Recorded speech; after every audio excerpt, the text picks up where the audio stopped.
تحليل سريع كده للزمالك والمقاولين. الزمالك بيبدأ بصبحي، حسام عبد المجيد والونش اللي المفروض إن هما بيبدأوا الهجمة، بس هما مبيبدؤوهاش، هما بينهوها، وعمر جابر وبنتايج. وفي النص دونجا وشحاتة. دونجا طبعا اللي هو بيفسد الهجمات طبعا بتاعت الزمالك قبل هجمات المقاولين.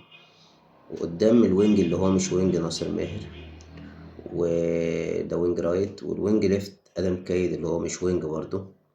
عبد الله السعيد اللي بيلعب في مركز 10 وهو مش قادر يلعب مركز 10. وقدام عودية الدباغ. الزمالك بدأ الماتش كالعادة إن هو بيحضر من تحت باللعيبة اللي ما بتعرفش تحضر. يمكن هو صبحي اللي شوية بيعرف يلعب برجله، يمكن بيلعب أكتر من حسام والونش برجليه. ودونجا بينزل في النص.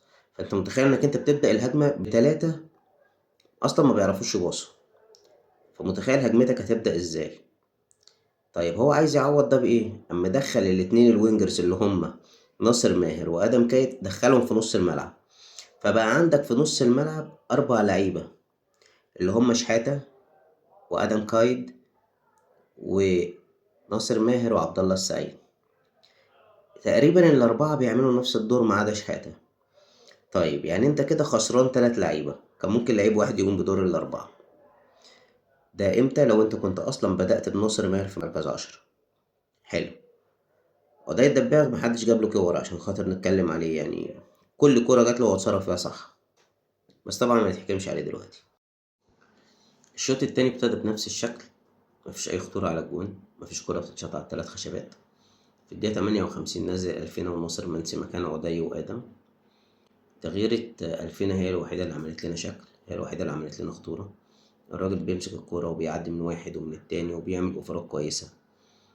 المفروض بقى إن اللعيبة تشوفه تبدأ تبصيله.